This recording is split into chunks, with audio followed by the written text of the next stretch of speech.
mwababadde bagamba mu video bakoze bubye gikwata musinzidde kuki bakoze bubye kukwata video. You should understand one of the things that family we yafiirwa netambuza embeera yaayo nebeerako n'embeera yali etambuza yali egezaako ku harmonizing themselves the kingdom of Buganda. Amala emirundi bwe yafa twamanya teri muntu ndoza atamanya kyokka tetwanyega kantu ate tumanyi bulungi we tutandikira olw'ebigambo munnaffe oyo byeyayogeranga naddala bye yatwogerangako nga simanyi na kumanya nti oba bwe tuweereza obubaka bunaayanirizibwa kale natusalawo tusirike busirisi kubanga omuntu bw'afa olina kugumya abantu be mu bigambo ebirungi bw'obanga okaluubiriddwa okubyogerera osirika busirisi.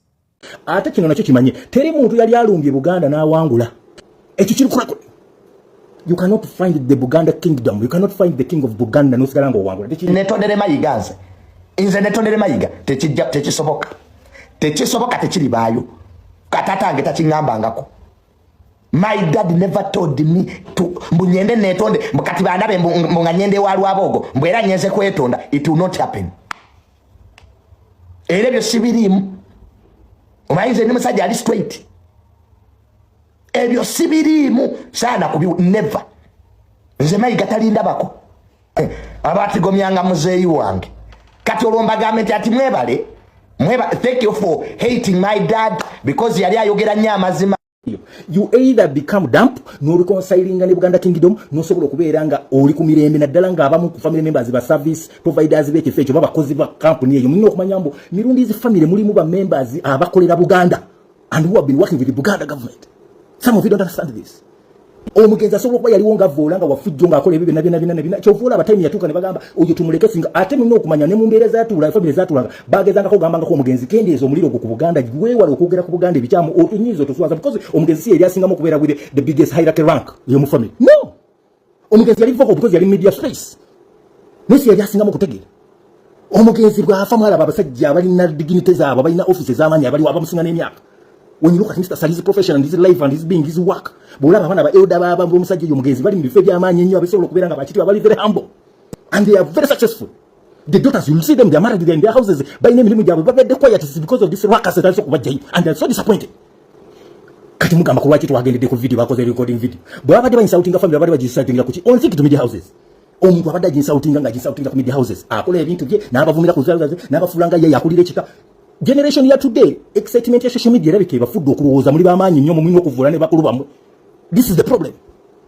Omuntu obeera ku stream yo n'owulira nga hundreds of people, thousands of people are watching and you think you have authority okujja okuriding ne family eno okutandika okugivoola okugidisrespecting and you think you will always be honored. Wangu ovudde obuzibu. Kyovola aba all the mediocres who think social media builds you to give you the capacity and more authority to that you can build your own family. Build it here and we see there. The building otandika okumanya you have built it. Family yawe nagivuddemu. Je kumaligasa ya kitange ze kifaananyi kati oli muyani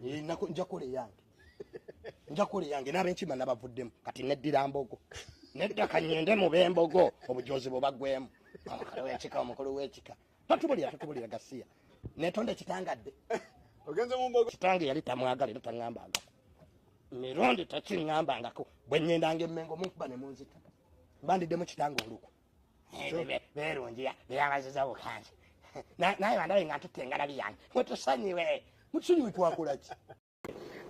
The building otandika okumanya you have built it.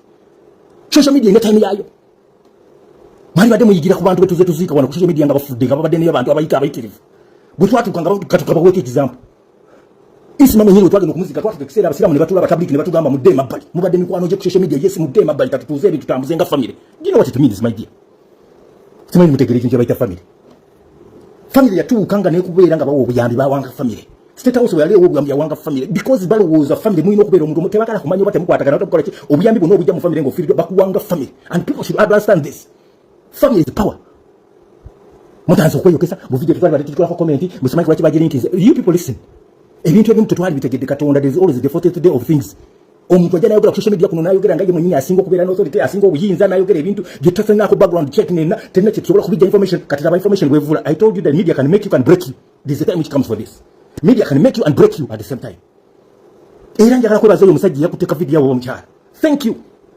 Bakuyise mu meeting otudde obalagadde otudde nga gwe chairman wa meeting Your fathers are there, your older fathers are there, your elder brothers are there, your aunties are there. In principle, botuka mu family meeting oyino bowing down no tulanga abalali batudde no uliriza bwe bakugamba munaye beera ko nekyonyonyola. Stand and say something. Don't stand in obulldoze nga buli omuno mufulu wekisiru. Just because olowooza you've made it what?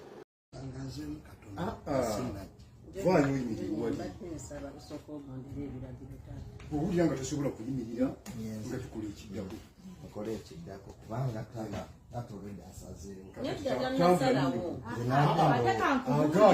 tata yasazeewo sikugenda kwegayirira anti wulira senga kakati